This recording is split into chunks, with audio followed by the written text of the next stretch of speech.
So for those of you who watched last week, we ran a poll just to kind of ask you, what is it that you want us to kind of talk about?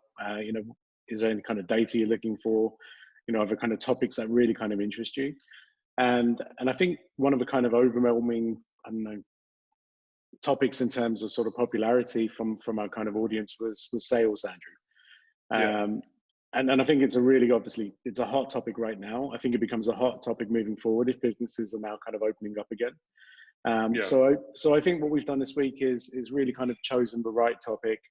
I think it's very kind of timely, and it's different, right, to what sales looks like just 2 months ago. So I think we'll kind of delve into that a little bit more, and really kind of see, what people are doing, how it's kind of impacting them, what's changed, what perhaps hasn't changed, and and what does the future of sales look like, right? What is Exactly. what is that thing that we call kind of modern sales processes? So I think it's going to be exciting. So Andrew, I've got some data that we've pulled together. Right? Yeah. Yeah. So let's see if we can start looking at that. Yeah, actually, I mean, while just it's pulling that up, obviously, for those of you that are watching the show for the first time, thank you. Where have you been, more importantly, for the last couple of shows? But we like to follow a kind of similar theme or format. I said themat then, which is pretty cool. I think I've come up with a new word. So that's a combination of theme and format. We like to follow a certain themat. And what we like to do is kind of pull up stats out there, which kind of globally and regionally, what's happening. The past couple of weeks, we've looked at HubSpot. This week, we're going to kind of dive into some McKinsey data. But also, we like to kind of localize that as well with our own understanding. So, yeah. I was filling time there. Oh yeah, there we go. Cool. Well, you were so engaging, mate. I forgot to press share screen. So press share screen. All right. So this is some data that we've touched on before. McKinsey. But again, yes. I said McKinsey on purpose because I knew Amit would be catching on that. Yeah, it was already on my list. So we used HubSpot data last week. HubSpot have been fabulous because they really kind of have been sharing what's going on across their sort of customer base. So we've had data from around 70,000 companies that they've been sharing, and it gets updated every week. Yeah. McKinsey, this is slightly older, but I still felt it was kind of relevant. And I know some of this data is what you found, Andrew. So I feel as if we should touch on this, but I feel as if we should fast forward this in terms of what we're kind of seeing locally as well, and not so much locally, but what we're seeing today. And this is really, data which I think is quite interesting. But again, just for more context, when we're focusing on kind of company spend in terms of whether it's for lead generation or whether it's for marketing, this data, which does go back to April the 7th, which is when it was published, has shown straight away that within the first, say, 3 or 4 weeks of COVID sort of hitting us and affecting us, budgets were reduced, right? But I feel as if, and I think we saw this with some of HubSpot's data last week, the impact by potentially larger organizations was slower. They kind of almost felt as if they wanted to ride this out. But didn't really, they kind of stepped back, perhaps didn't change their budgets, straight away or immediately. But what they did do is the changes that they perhaps made were perhaps, more significant, but done, at a later stage. So this data here essentially just shows us that a month and a half back, what we were looking at is, still significant. 50% of companies at that time had kind of stopped spending money and were looking to stop spending money for the future 2 weeks. But there were still a lot of companies that hadn't kind of done much. I think this chart's really interesting. Andrew, do you want to kind of talk us through this? Yeah, I think just before we jump into this, I think the first model really, the first chart really was almost that kind of does okay, marketing has been cut and investment has been cut. Does that affect my sales?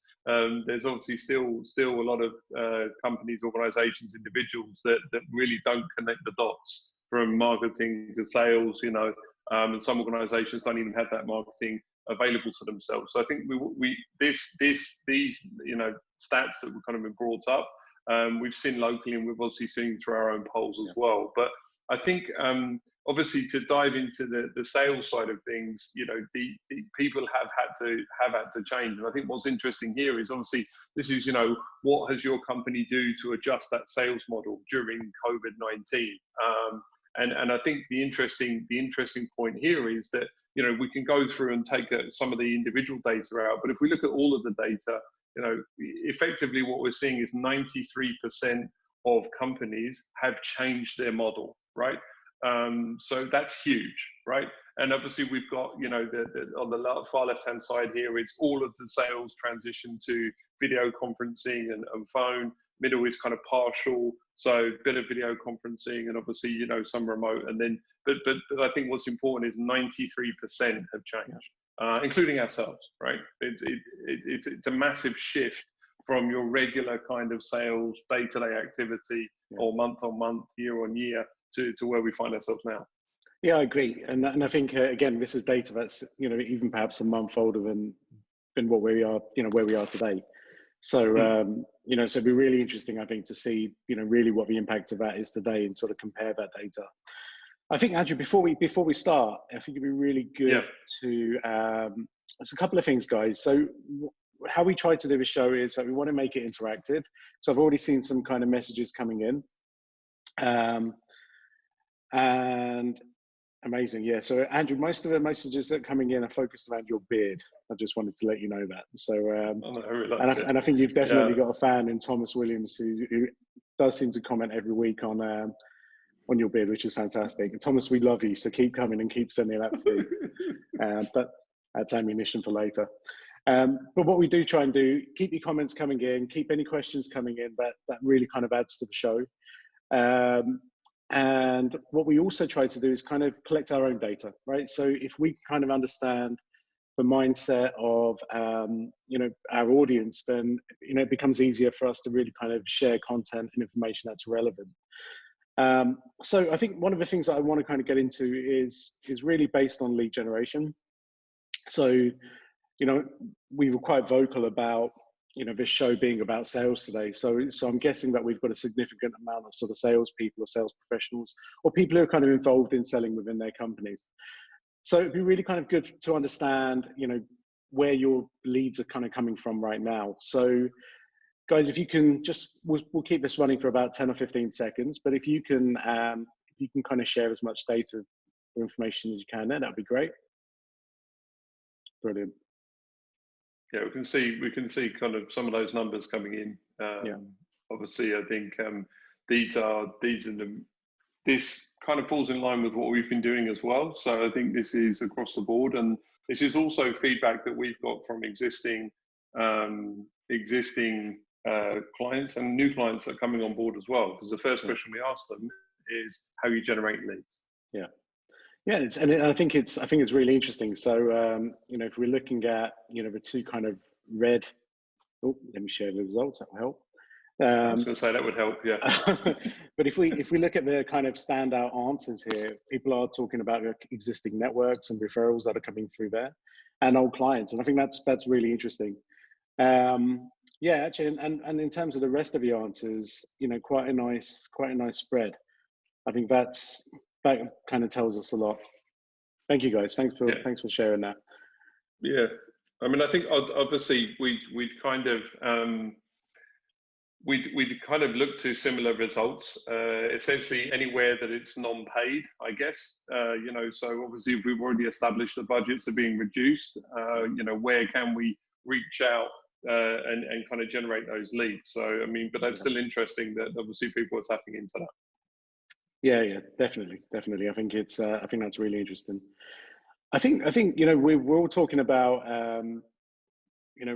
selling remotely now, and obviously we don't need to go into too much about too much information about Zoom and things like that. I'm sure firstly everyone's on Zoom right now, but I was going to say we're actually coming to you via Zoom, so you'd hope you know what it is. Yeah, but I think it'd be good to kind of almost see the effectiveness. And again, McKinsey shared some data regarding that, and I'll just share my screen again. Because it'd be good to understand what we're kind of seeing elsewhere. So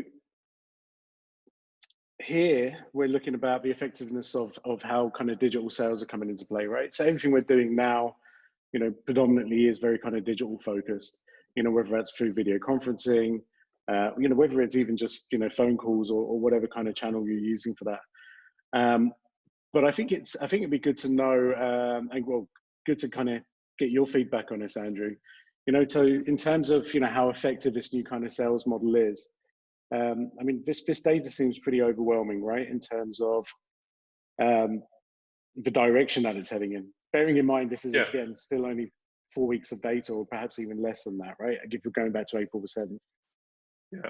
Yeah. I mean, I think the first of all, to understand, that shift towards a digital sales environment, I think that obviously a lot of people are used to either having face-to-face meetings or going out, shaking hands, and communicating with clients on a very personal basis. They're not used to this online environment. Some individuals are, but a lot of Salesforce and business development is done face to face. So I think from a digital sales perspective, it's first and foremost understanding what that presents. So obviously, yes, it's the likes of Zoom and Teams and all of the Blue Jeans and Google Meet and some of these things that allow you to communicate directly on here. But it's also the WhatsApps of the world, the email, all of that kind of digital space. So I think from an effectiveness perspective, there's a couple of things that I've seen the impact. One is the ability or the availability of time. So in the physical world, when you have to go to meet someone or you have to obviously coordinate, a lot of that time is taken up, that selling time. So you're driving to a location or you're trying to find parking, or there's time that's taking away from that process. So from our team's perspective, we've seen an increase in the number of calls booked. So the actual kind of number of meetings that are kind of booked online. And I'd say there's been a trend very early on. There was almost a comfort level, which was, I'd say, uncomfortable, where people wouldn't stay online for very long. So you perhaps book a 30-minute meeting or a 15-minute meeting. Now you're seeing people want to spend longer than the hour on there because their comfort level has started to increase as well. So I think that as salespeople have got used to this environment, also customers have as well, and prospects. So they feel more comfortable. Just I mean, I won't reload that data again, but there was a significant number of people on there who said that it hadn't really helped them much, right? In some cases, 30 to 40% of people who are saying that actually, it hasn't really impacted them or hasn't really, helped them in any way. Improve effectiveness. Who are these people? I mean, where do you kind of see that, those kind of respondents coming from? What kind of backgrounds? What kind of industries?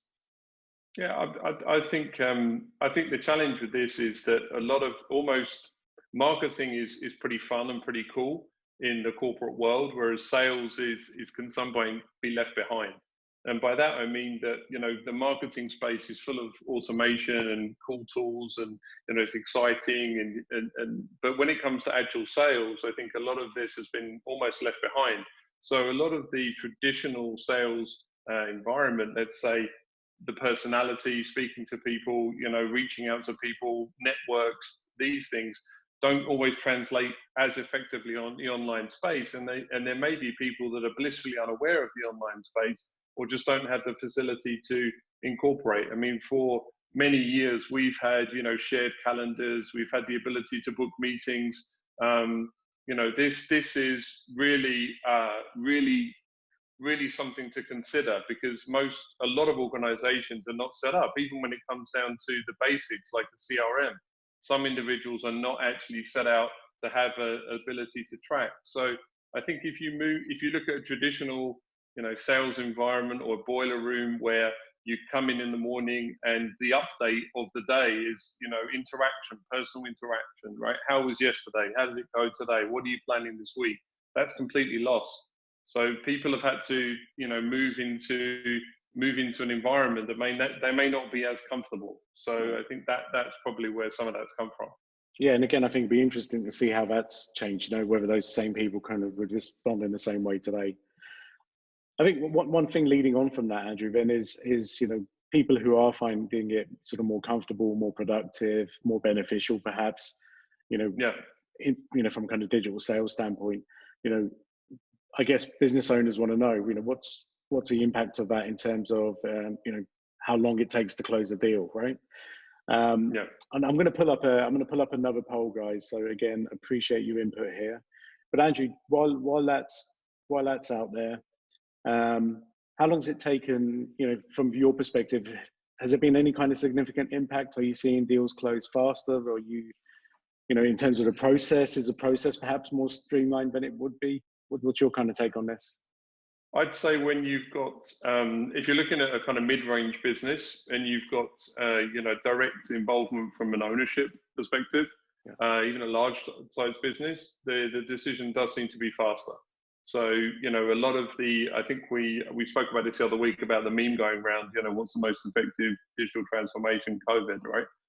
So a lot of these organizations have been tasked, or employees have been tasked to get going, right? Whatever that means, whatever get going means, that means, potentially as a business, which may be traditionally retail focused, pulling them online. It may be if you previously were generating all your business from trade shows, we need to generate our leads from somewhere else, whatever the case may be. So I'd say there is the speed to making decisions, but more importantly, the ability to have access to certain decision-making individuals has improved, because obviously a lot of the senior and top-tier individuals are travel.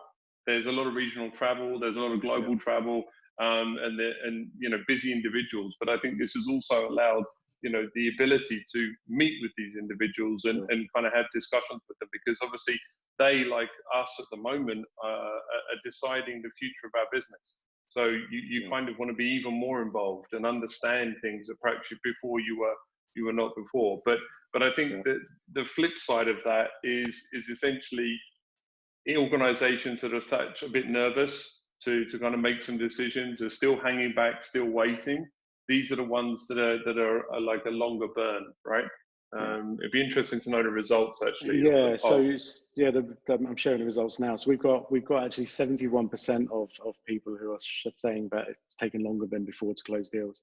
And I wonder, I think the question here is this because of COVID and people being much more sort of careful in terms of where they're spending budget, or is this a sales process question? And I think that's perhaps something that we want to kind of dig in a bit deeper in, because I think it's important to understand that, if sales processes potentially now, are perhaps more, I don't know, much smoother in terms of we're not having to kind of drive out to meetings, we're not having to jump on planes, the kinds of things that we kind of invest time in doing before, then, perhaps this is based on COVID as opposed to, the actual process, or perhaps people's processes just need to be much more kind of streamlined or modified based on where we are right now. I mean, what we see obviously is we see quite a dramatic, difference in actual deal time anyway. So you may be, the larger the investment, obviously some of these deals can take anywhere from 6 to 18 months to actually come through. So, these kinds of deals, I imagine, would be potentially pushed, and that would increase the deal even longer. Whereas some of the smaller investments can be made a kind of quicker decision. It may be investing in new software, it might be investing in new tools or materials. I think, a lot of people, for example, setting up their home business made a pretty quick decision to get a home office in place. When we were looking at retail, furniture business was still pretty good for the first month, to where people were adjusting their home workspace. So just a quick thing, Amit, before we move on, Ritka, we've seen your question and a couple of other questions. We will answer those at the end. I think we'll kind of pull those together and answer some of the questions. So if you do have any questions specific, that's fine, jump in and we can answer those at the end. But yeah, I think the speed of close, obviously, if you are used to closing a deal within 4 to 6 weeks and things are taking 12 to 18, weeks, this is a challenge because it completely, kind of shifts your mindset. Yeah, no, I agree. I think just on that point, Andrew, we're talking about things from a kind of sales perspective, but what about from a customer perspective? So people who are actually buying from salespeople right now, what's your kind of thoughts on that? I mean, this process, how's it kind of impacted them? And obviously we've got trade shows, which are an absolute, no-go at the moment, and may sort of continue to be for the rest of the year. But taking that into account and other factors, I mean, from a customer side, what are your thoughts? I mean, are they kind of embracing the change? We talk about this a lot, right? We talk about that you shouldn't have a business, centric approach. You need a customer centric approach. It's not really about your comfort level. It's about client comfort levels or customer comfort levels. I think that if you look at what's been preached a lot as far as the customer wants to spend time researching, the customer wants to understand you a bit better, wants to get to know you, understand your service offering, your product, allow them to communicate when they want to be communicated with, as opposed to chasing after them. I think what this environment has done is it's almost put quite a lot of power back in the customer's hands, because they basically now it's not as easy potentially to speak to them. They may not be as available as far as kind of getting in their office and having a conversation with them. So they now have. So I mean, I think it almost looks as though this is something that they'd want. And again, I only look at, for example, previously trying to organise a meeting. Now what happens is, for all of our team, we send a link. Listen, you choose when you want to speak to me and how long you want to speak to me too, right? Do you want a 15-minute, 30-minute, an hour? What do you want? It's entirely up to you. So it's a very customer-centric approach, and I think customers would embrace it. Yeah, I agree. And I think what we're talking about so far is very kind of B2B, but B2C, I guess, has even more significant impact, right? If you're a B2C customer right now, I mean, how desperate are you to get back into a retail store? Yeah. It's I don't know. I mean, I think I'm probably at the end of the scale, not desperate at all. But there's definitely some people that want to run out there the moment that the shops start to open or the gyms start to open, or the ability to just go out and get back to some sense of normality, I guess. I mean, we saw that in the States when they opened Disney World and it was limited opening. There was queues out the door. When Carnival Cruises said, "Hey, listen, we're going to start taking bookings again," people immediately jumped on. So thankfully, I guess there's different people in the world, right? Yeah, and I guess it depends on the sectors. But if you're looking at, again, just retail in general, I feel as if, I think the role of salespeople within that retail environment now, I think has changed, because the consumers and customers they're going to be dealing with today are probably going to be more empowered than ever, right? Yeah. So before they even go into the mall, they're going to absolutely research everything about a potential product they're going to buy. There's a good chance they probably know more than the salesperson.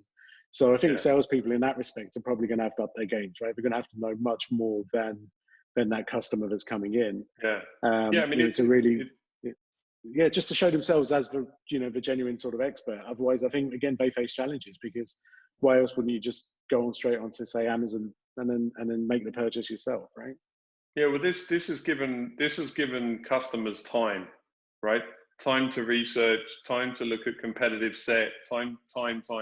So you now have the ability or luxury, perhaps, of time. Now, I know that we've spoken about people are working longer hours, and those are the stats that are coming out. But it does appear as though you do have more time in this work from home environment, just because I guess you're not caught up in certain things, or you're dragged into certain meetings or discussions that may be valuable or non-valuable, but you're still pulled away. So think of that from a consumer perspective as well. The same thing applies.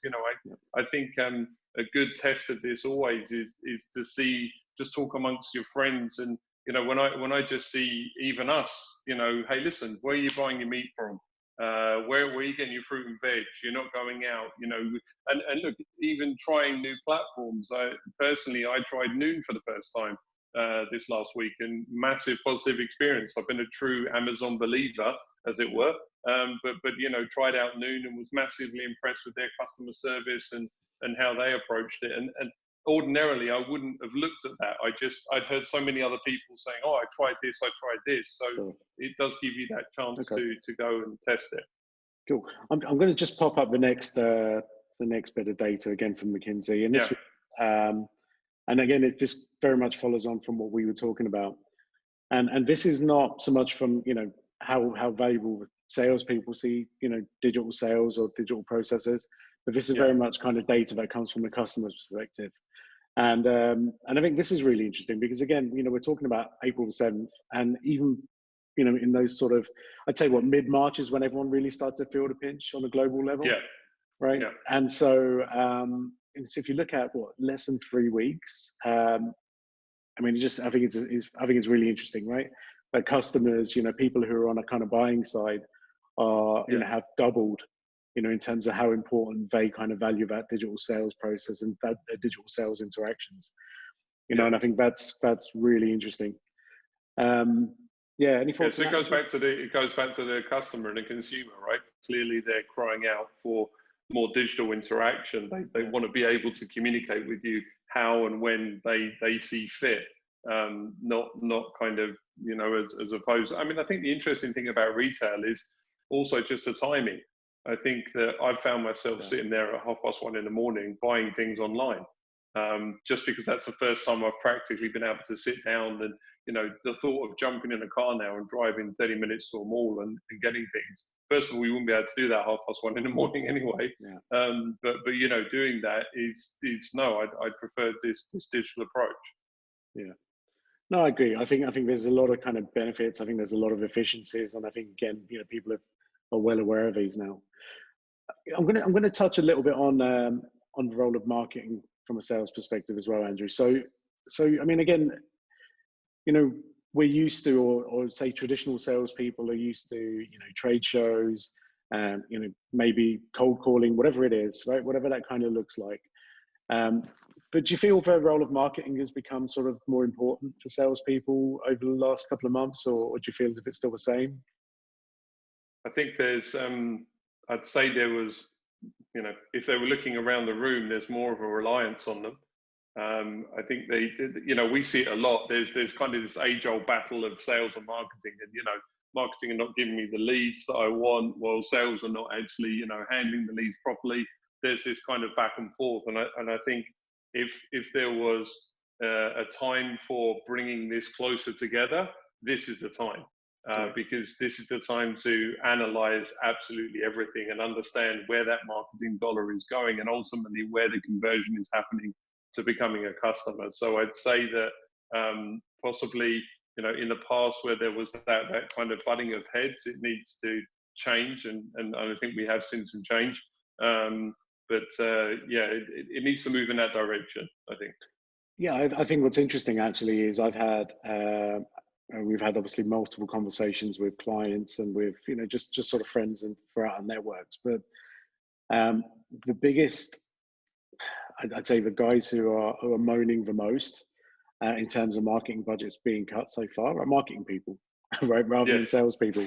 And so that kind of almost suggests that, that marketing and sales alignment maybe perhaps isn't there, or perhaps wasn't there in the past. For me, I'd feel as if, if I was a sales professional, if I was out there and my job was to sell, I would be the guy, shouting the loudest if marketing budget was cut. Because for me, marketing should be doing that job, right? Of delivering me leads, building a sales funnel, and then it then becomes up to me to then go in and close those leads and close those deals. But I think it's interesting, and I think that's a good question perhaps to even throw out there to the audience as well. And this is a two-part question, and we'll look at all the data together, guys. But part one of this is, pre-COVID, how important was it that your kind of sales and marketing teams were aligned? And I think it'll be interesting to kind of understand that. And then don't worry, guys. There's no names attached to this. There's no company, no names. So this is just you can be as honest as you want here. Yeah, we'll just wait for a few more to come in. Some great answers coming in. Yeah, and I think, and I think this is what actually I almost look at it as not even just the marketing and sales conversation, but I feel as if this has been a good opportunity over the last few months for different departments within an organization to engage with each other where they typically wouldn't, right? Everyone's sort of so kind of focused on their day-to-day goals and what they do.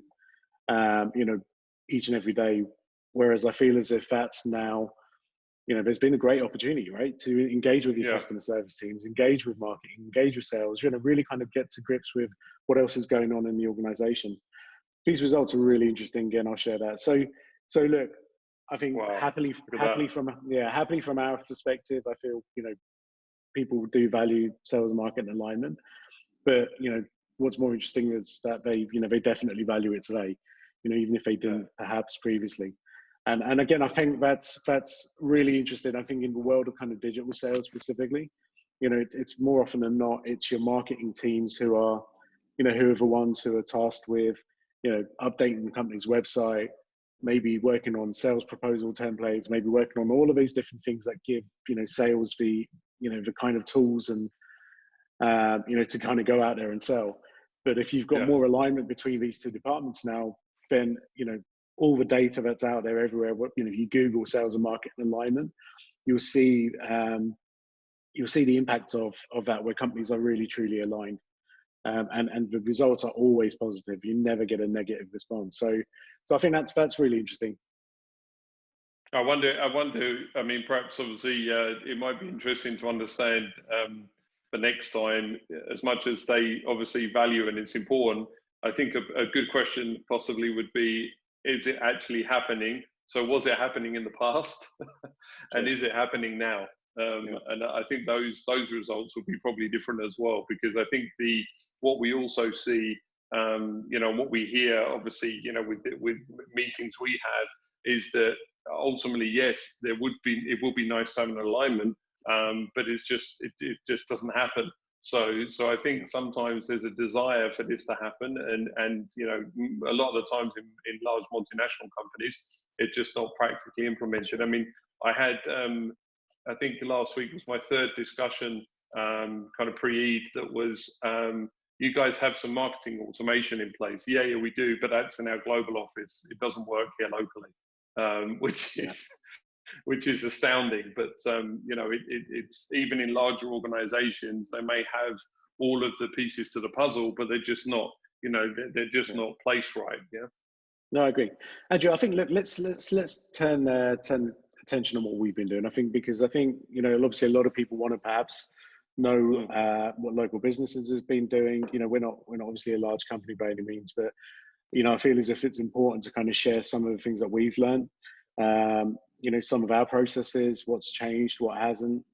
You know, and I think, you know, do you want to kind of take the lead from that?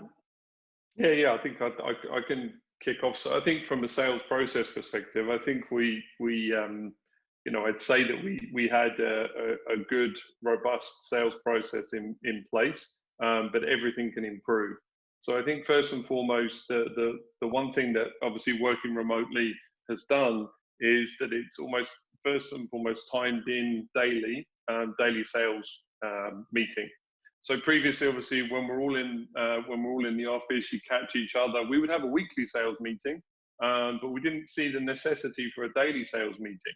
Obviously, now we want to know what's happening, what's coming in, what's in the funnel, what are the conversations you've had. So I think first and foremost, that daily sales meetup, again on Zoom, has been highly valuable, because as much as we have a CRM in place and we have obviously the ability to track a lot of different things, I think that's definitely you know, helped energize everyone out there in the team. And you also hear obviously objections, you understand what's happening in the market, you hear some positive news, you hear wins, you know, and some of these. So I think that's you know, been powerful. I think also the ability to allow your potential prospects and customers to communicate with you as and when they wish, I think that's powerful. So every single point of communication with the sales, we allow the opportunity to book a time. So book a meeting, and we're obviously doing that through Google Calendar and Zoom. So there's a beautiful native integration. For those of you who aren't using Google, there's a nice integration to Office 365 as well.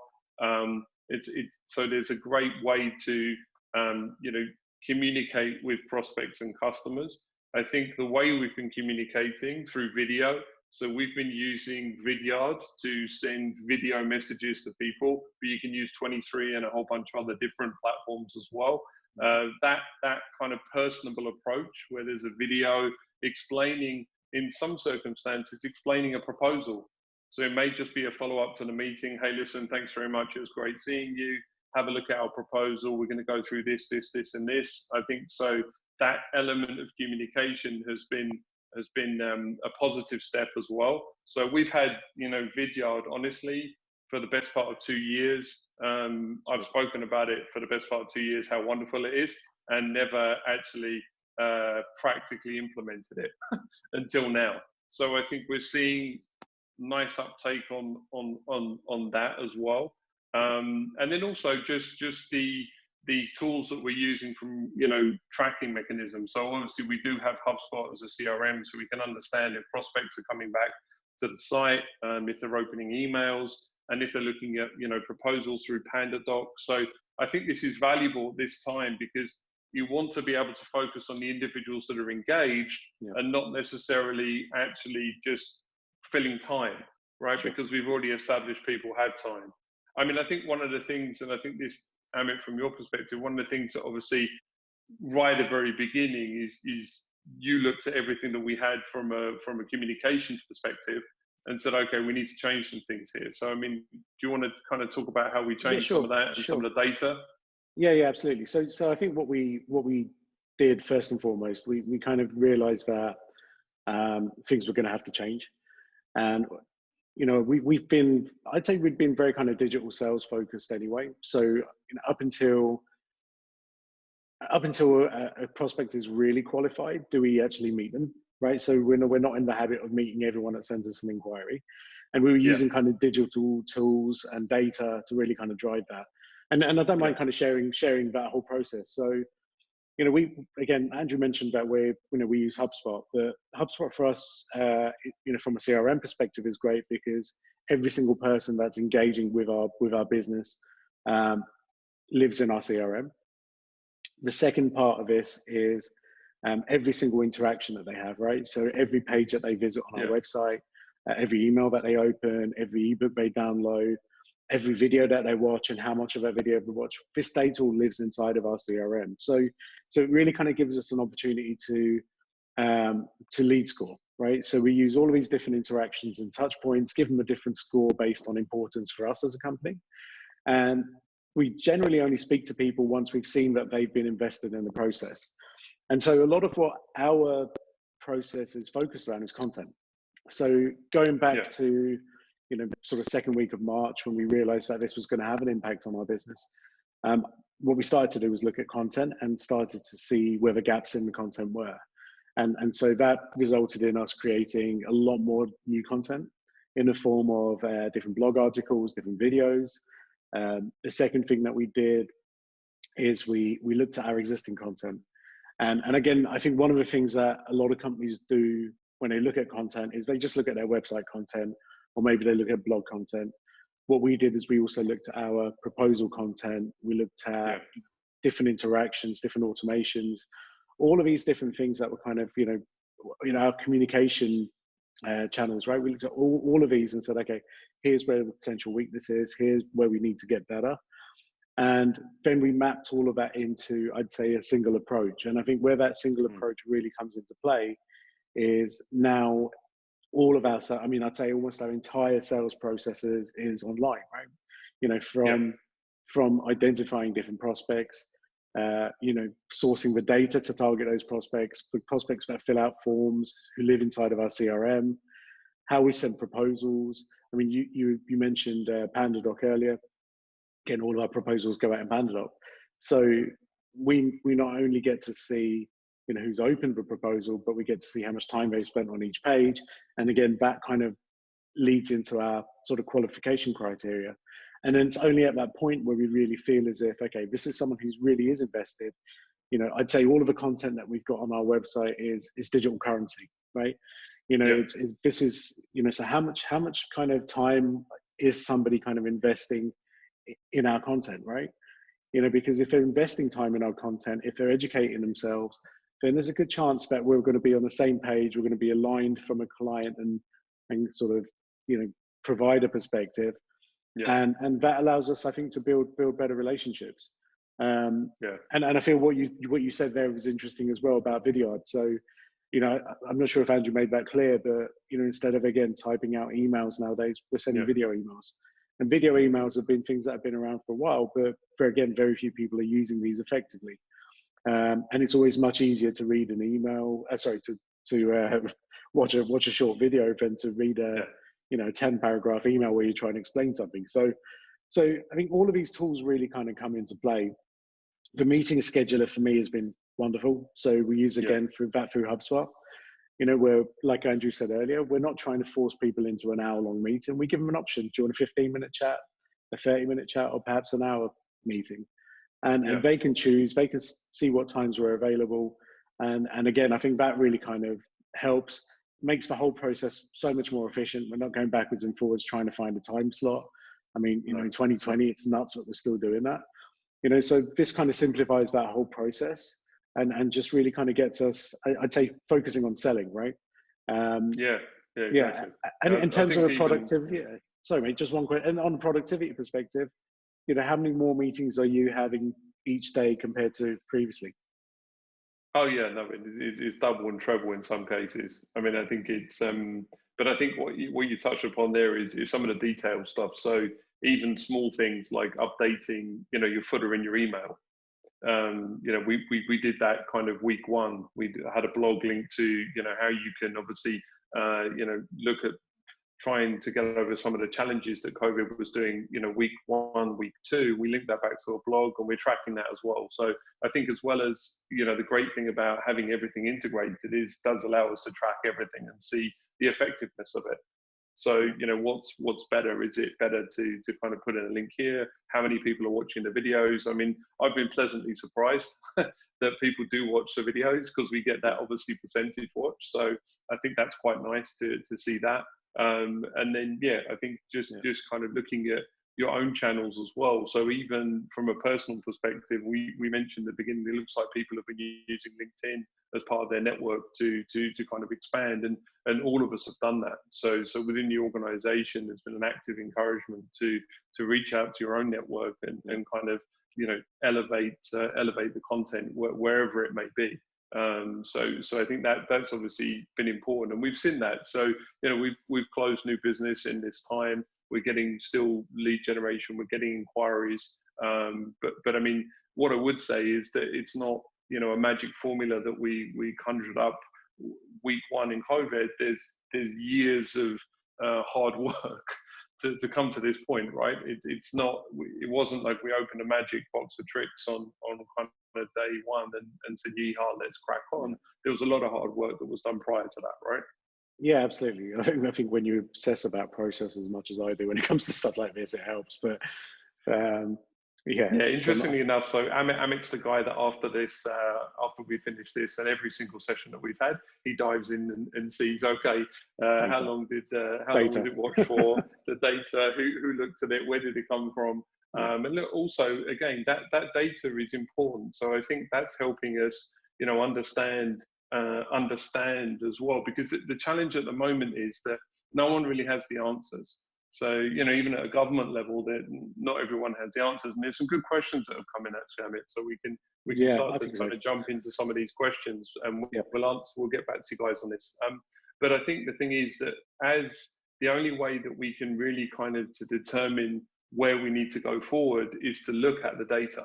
And by having our data tracked across every single sales process allows us to, understand this. I mean, the fact is that we're getting more meetings booked because at every available opportunity, somebody can book a meeting with any one of us, right?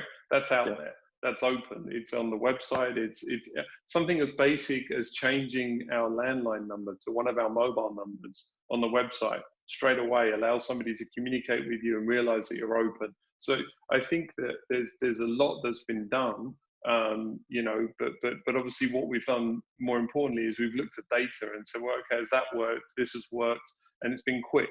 Because ultimately, at the moment, no one can afford to sit back for a couple of weeks and really, understand. But what we can do is we can obviously make small adjustments according to the data. Yeah, no, I agree. Okay, guys, let's kind of, thanks for sending those questions in. So we've got questions in from Rebecca, Raj, Ritika, and a couple of others. So let's tackle these, Andrew. Let's start with Ritika because her question came in a while back.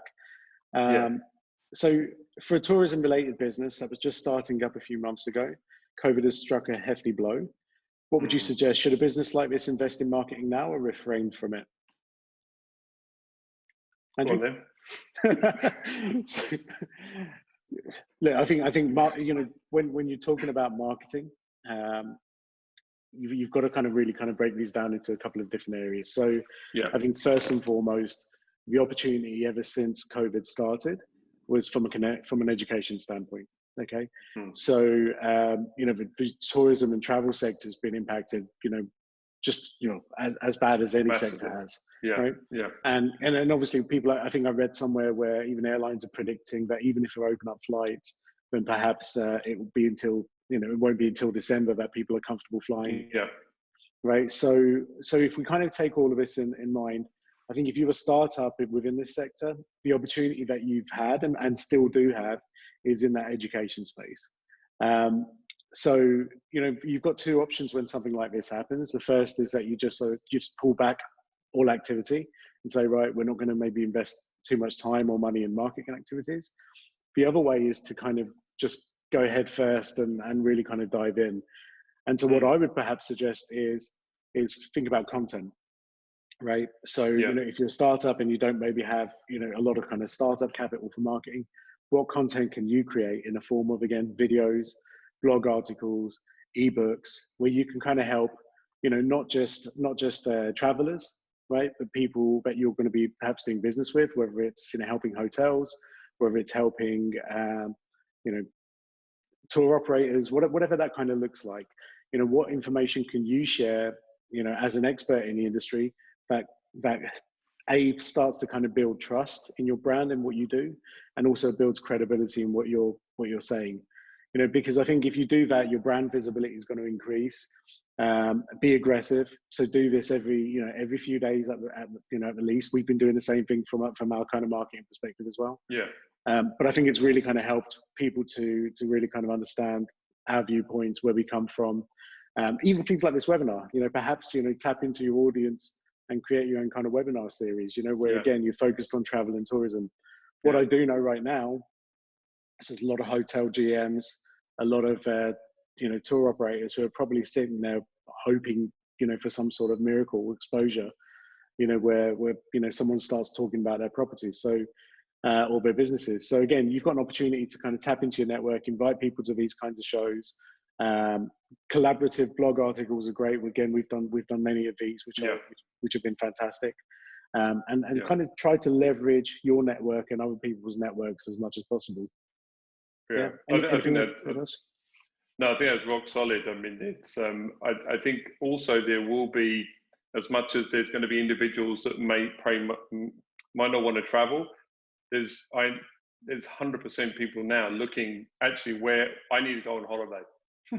I need to get out. I need to, go and experience something different, and that is globally. So I think, the thing that has obviously locked all of us together globally is 4 walls. We've all been in 4 walls. So what I would say is that from the, obviously it's the tourism related business, you could be anything essentially, but if it's related to tourists, you're going to see a spike. We've already started to see the Chinese market, making bookings, right? So they're making bookings right now. So some of the countries that have kind of come through the other side of this, they're already looking to travel. They're already looking to explore new places. So I think at the moment, that moment of discovery or inspiration, it's important that you're visible, because there's a lot of other companies that have had to go to ground because possibly they were so visible before and investing heavily that they've had to shut off shop effectively. So there is a real opportunity as a startup with hopefully, low overheads, low expenditure as far as, perhaps staff and this kind of thing. You've got an opportunity to be visible. So 100%. Yeah, definitely. Awesome. Let's go to the next question, Andrew. So questions from Rebecca. So there are a lot of jobs being advertised now where lead gen is a crucial part of the role. So sales and marketing need to be working together. So we touched on that. What are the top 3 ways to generate leads for a business without using a marketing automation tool like HubSpot? Nice one. That's great. So I take it, could you just stop talking? That's mine. I'm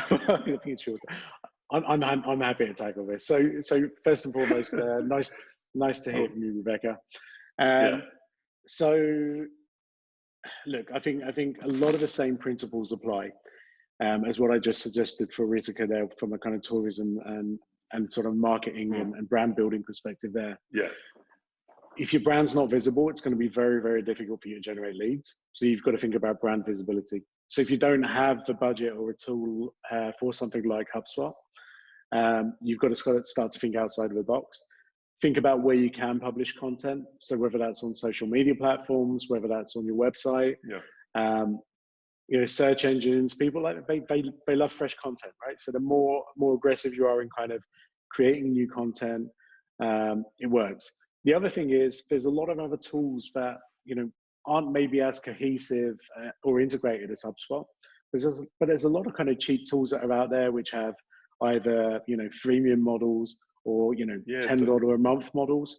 Right? Build landing pages, for example. Yeah. I was going to say, look at things like ClickFunnels, look at things like Zoho, Freshworks. Yeah. I mean, some of these, you're talking $8 a month in some of these, some of these platforms. So I think the thing is, there's also a difference between the kind of automation piece and lead gen, right? Right. And so I think that's the point. So, if it's just about generating leads, then perhaps you don't need too much more than some social media accounts, maybe a Google account, and a landing page, right? Because essentially what you can start to do is, build very sort of simple and not complex lead generation tools, right? The only thing I would suggest though, Rebecca, is if you're looking at, looking at sort of implementing any kind of lead gen strategy right now, it's got to be around content again. So, you've got to give some value back to that person who you're trying to engage with. Don't just say, hey, we're the best in the world at this, fill out this form and talk to us. Give something of value back, right?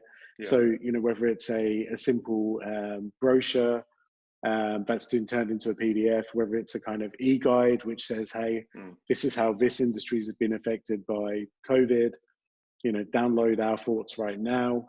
Just simple things like that. As long as you've got content as your kind of attractive sort of piece, it won't be too difficult for you to kind of, get that out to the right audience and to start generating leads. And the last thing is that what a lot of people overlook at this time is their own email databases. What data have you got internally? If everyone's saying, look, we've got data, but it's sitting on Excel sheets, get all of those Excel sheets, put all of that data together, and start to work out what you can use and what you can't use, right? I mean, obviously consider things like GDPR in that process, but really start to use that data because, emails are still so cost effective and massively impactful. Yeah. So I think you definitely touched upon something there that actually gets overlooked quite a lot, Amit, and that is, and we saw it at the beginning as far as how you're generating leads, but your existing customer base. I was only speaking to a dental clinic a couple of days ago and I need new patients. I need this. I said, okay, cool. How many patients you got in your database? Oh, 2,500. Okay. How many of those are active? Oh, a couple of hundred. Right. So have you communicated to those people? No. Well, what have you got? Oh, I've only got their phone number. No problem. Let's send them an SMS. Let's WhatsApp them. Let's, you've hit the chord right there, Amit. I think you're not only just about generating new inquiries, but also re-engaging conversations with existing customers and potentially old customers, right? Because whoever you've worked with in the past and, for whatever reason you parted ways, they may be engaged now with an organization that actually cannot service them anymore. Yeah. So this is an opportunity to reach out to those individuals as well, right? And tackle some of those. Absolutely. And Rebecca's just commented on your beard in her thank you message. So another one. Amazing. Yeah. So I think we should just rename the show. This next question is for you, Andrew. So this next it's about my beard. It's not about your beard. So this question comes from Raj, and you'll see why I've left this for you. So what are your general tips for social media success? Okay. All right. Social media success. I think it's important to understand that from a social perspective, it's really just about kind of eyeballs, right? So how many people are going to be seeing your content? So first and foremost, realize the fact that if you look at, let's say, the traditional socials like your Facebooks, your Instagram, your Twitter, your LinkedIn, now obviously a bit more Snap and TikTok. A lot of these channels, and I'll talk about TikTok in a minute, a lot of these channels, it's difficult to get organic reach. So even if you post something to Facebook and you've got a strong following, you post something to Instagram, doesn't necessarily mean people are going to engage with it or even see it. So I think the thing is that if you look at, first of all, the key to good quality social is to have good quality content. So if you are posting consistently good quality content, some of that should pull through, but also focus your energies in one or two areas. So not necessarily spread yourself a bit too thin.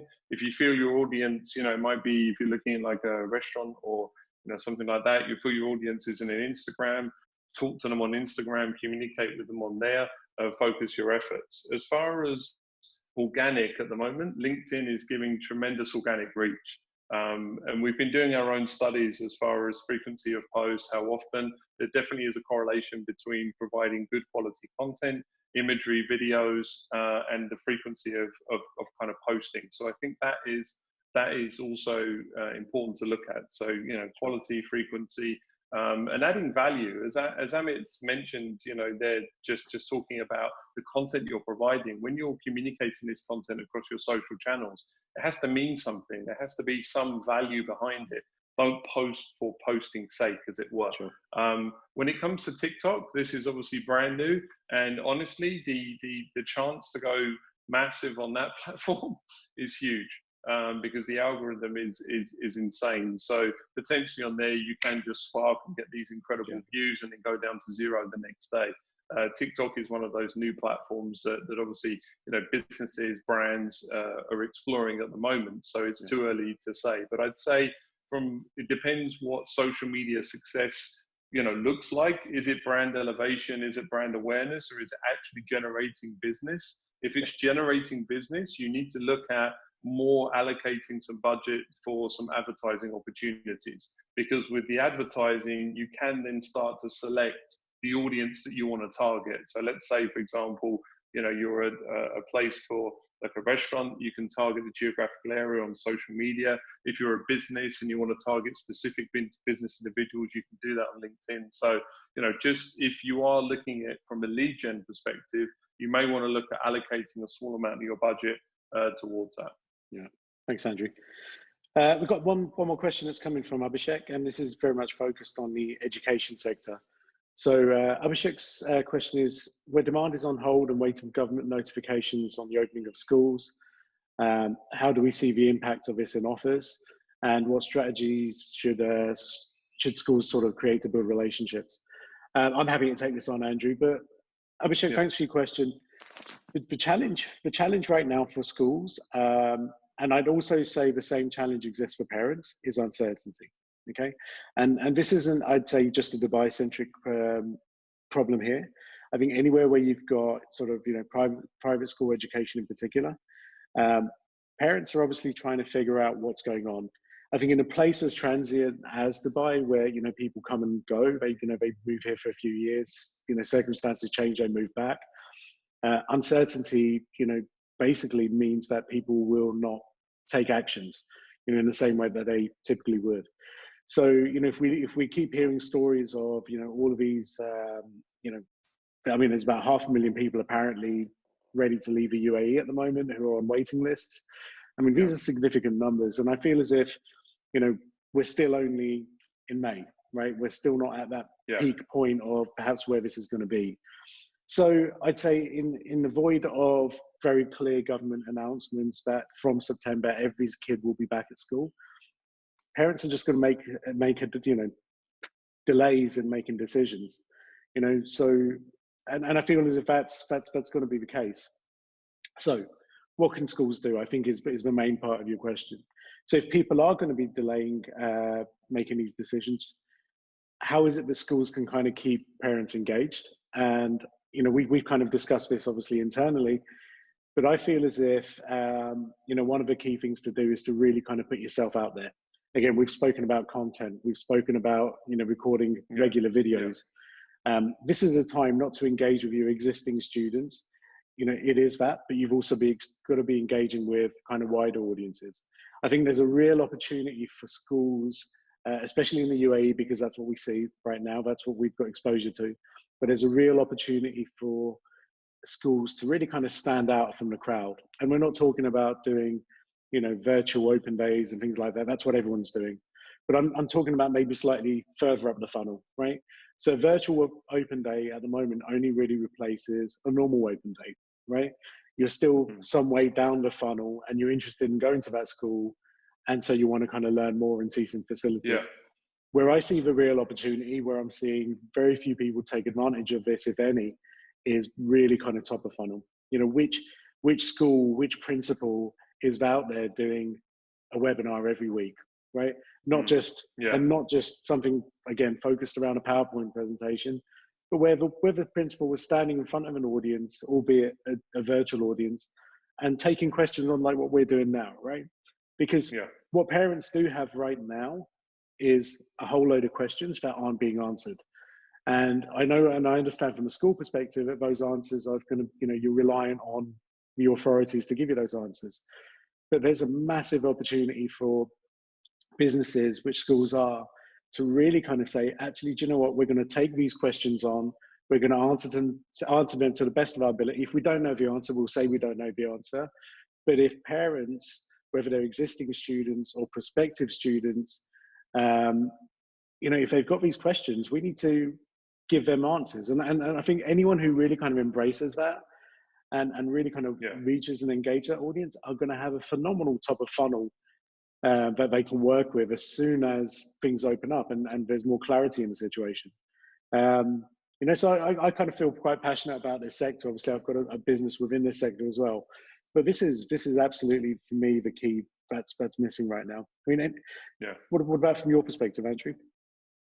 No, I'd agree. I mean, I think that this is the time of uncertainty, and this is the time where people are starting to ask questions. So parents are starting to say, well, what if I do this, or what if I do that, or what if I, there's a lot of what ifs, and I think that if as a school you can become the authority in this space and focus on trying to answer some of these questions and differentiate yourself from the rest, which obviously, at the moment there's a very kind of one standard message from the educational side of things. I think that if you differentiate yourself and start to add a human element, like you said, have the principal, have the D, have teachers, adding what really schools are about. I think the thing is that it's easy to forget, or it seems as though it's becoming easy to forget what value those schools provided to parents and students. So I think re-engaging with them at that personal level and showing them this is actually what it means to be, an educational establishment, and how much you care about, the pupils and the parents alike, and the well-being and how you're going to be tackling this. I think that puts you in an authoritative position. So then ultimately, when the decision does come down from the top, as far as this is going to happen, I think at that point, then you're seated quite well, right? You've got a nice place at the table. I think it's kind of, cool. I was going to say is that there's a lot of friends of mine at the moment who are talking about potential homeschooling next year, right? So that kind of added, that adds more sort of complications to the mix here, right? Because it's not just about are the kids going to go back to school or not. It now turns into, well, should I homeschool them anyway? Because I'm not sure if it's safe for them to go back. But again, I think you're absolutely right. You said it perfectly there. Your message has to be different from everyone else. And everyone else at the moment is still trying to enroll students, right? Their focus is, register now, it's a bit like enroll this, right? now. Yeah, I mean, it's one single kind of uniform message, but from every school. So if you start to kind of differentiate yourself from that, what will happen is you'll just end up with more people in your funnel, because at the moment, very few people are engaging with that sort of content, right? Very few people are saying, okay, great, I'll enroll my kid. Why would they? They don't know if they're going to be here. They don't know if their jobs are secure. many people are aware that they've got to put deposits down if they register their kids. Yeah. There's a lot of people who are pretty apprehensive to do that. So, but get them in your funnel, right? Start to engage them in a non-sales way. Tackle the homeschooling situation head on, right? What are the benefits of homeschooling versus not? I think if you start to kind of create that sort of content, I think you produce something which I think parents will relate to. So I think there's lots of opportunities. I wish be different. I think other educational institutes, like you said, Amit, be different is actually a bit of a mantra that we've been preaching, because the thing is, it's working for organizations that are being different.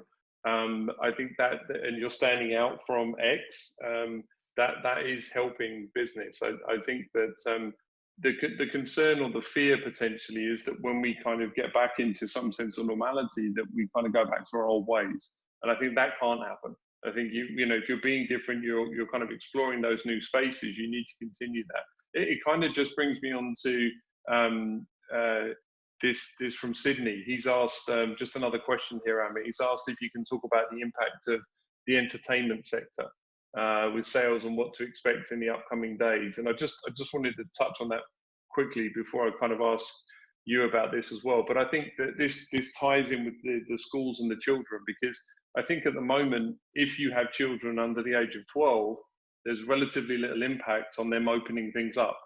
As far as malls and restaurants, and because at the moment we're still hearing that those individuals cannot be entertained, right? In certain entertaining establishments. So even if that is cinemas, restaurants, bars, theme parks, all these kinds of things. So I think it's going to be interesting what actually opens up and how it opens up. But I think that whatever these guys have been doing that's been different and great in the last few months, I think they need to continue with that. So some of the restaurants have been doing live broadcasts for musical acts, so you can sit at home and enjoy their food and watch music. Other organizations have been doing deliveries. I think they should try to almost cater for two different audiences. So the audience that is going to run out the door day one, I want to get out, I want to go and see people, but they also need to still communicate with that audience that's perhaps a little nervous, or perhaps they have someone in the family that is still in that group that is obviously on the danger list, as it were, or the fragile list. So I think that there may be a kind of yeehaw, we're open, here we go, let's do this, let's do how we did before, and I feel like that can't happen. You need to almost communicate to both audiences. What do you think? I agree with you. I think that's a really good point. I think what's also interesting is, and I saw it on your newsfeed on LinkedIn, funny enough, last night, and I think you commented on Media One's post. So, yes. Right, so obviously Mark Lee's a good friend of mine, but he, what they've done is they've created a video, which was not just saying, hey, we're open, but it's, they've almost done a bit of a kind of Ghostbusters kind of remake, right? Yeah. Where they've got their guys kind of dressed up in Ghostbuster outfits, going around sort of sanitizing the hotel. And again, I think what they did was quite nice, because it's a different slant on saying, hey, we're just open. We're tackling the biggest concern that people have got head on, which is it going to be safe? Obviously the one thing they can't, and what nobody can account for is who has got it and who hasn't potentially. But the fact that they're taking all precautions necessary, but they're kind of showing us that in a kind of fun, engaging, and entertaining way, I think gives people more confidence, right? And I think that's being different, standing out, I think is really kind of valuable in that. Yeah, humanizing the brand has always been important, but I mean now so more than ever. I mean, I think that there is because we collectively, as the human race, have kind of hit this wall. We're all trying to climb it together. So I think when we start to get back to business, there is more of an openness associated to interacting with brands and remembering, good times that you had before, and kind of exploring new things as well. This kind of be different is crucial. I think we should our next webinar should be called Be Different. I think it should be. I think on that note, Andrew, I think we've taken up far too much time with everyone so far. So this show, true. just for those of you who are still watching, I mean, the majority of you are. This was supposed to be about 30 to 40 minutes. 30 minutes. We've gone on for about 70 minutes right now. But guys, I think it's been a great show. Thank you for everyone who's participated. Thanks for your kind of survey inputs. Thanks for all your questions. And I've actually really enjoyed this. I think it's a topic that, is just going to kind of keep evolving, right, moving forward, Andrew? Yeah, I mean, we've still got a few questions coming in there, guys. Please send us an email. I mean, you can catch me and Amit on LinkedIn, or you can catch us through email or Digital Nexa. I mean, go and check us out. Obviously, we're always happy to jump on and have a conversation. And as we've already established, it's pretty easy to book some time with us, right? So please feel free to do so. Brilliant. Good stuff. All right, guys. Thank you. Enjoy the rest of your day, guys. All right, take care. Cheers. See you later. Bye, everyone. See you then.